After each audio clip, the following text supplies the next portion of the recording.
violence. I have survived homelessness. I have a daughter who also found her father unresponsive when she was 4. So he passed, and I've had her now for 7 years. She was removed from my custody, though, at one point, right?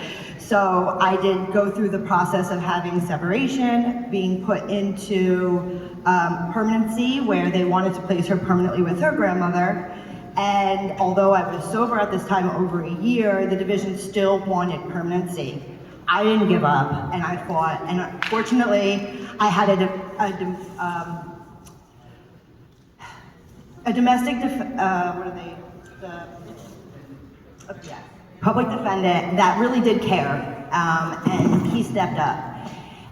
There's another girl in our group who I'm speaking for as well. She wasn't able to make it today because her daughter was sick. However, she has also been impacted by this system and how the courts work when you're dealing with domestic violence. This is where there's a gap that seriously needs to be bridged. I can tell umpteen stories of a mother being accused of something, the child being removed from her home, being placed with father, who was a offender of some sort, and took 6 months for her daughter to get back, and no DCPP involvement was even put in place.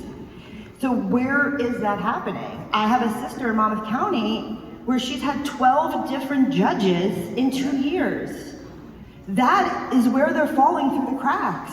And then they have to learn the story, they're hearing it all over again, they're reading a report, and they know nothing about these families, and they're making decisions.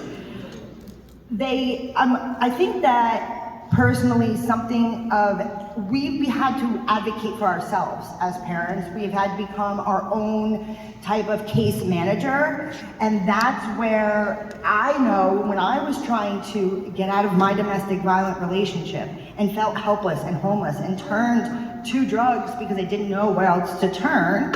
I felt like I had nothing else and that I was a failure to my child, where if I would have been able to get the resources that I needed at that time and somebody to step in and be a type of a parent coordinator to help me navigate the system, I maybe wouldn't have fallen through the cracks.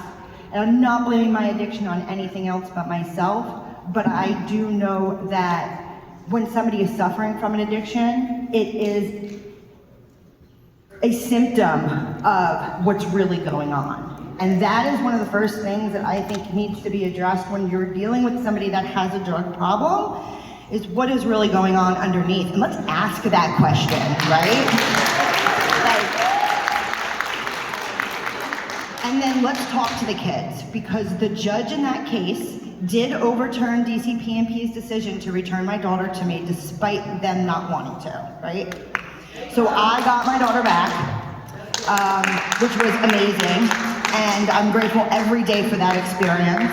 But we still fight and we still struggle. And most recently, I needed resources I couldn't get. And I'm still a parent in recovery. I'm still a parent of domestic violence. I'm still a child that has trauma, who has special needs, and I still need support. I mean, New Jersey has no regulations in certain things like mold in housing. And if you're in government housing, you know this is an issue too. So mold affects your health, and it affects your children's health, and that's a whole nother, rabbit hole we can go down. But today, I think it's really important that we address the gap that's between the court system, DCPP, and our children, because it's lining the pockets of the people that benefit from our despair. And I want to see something done about that.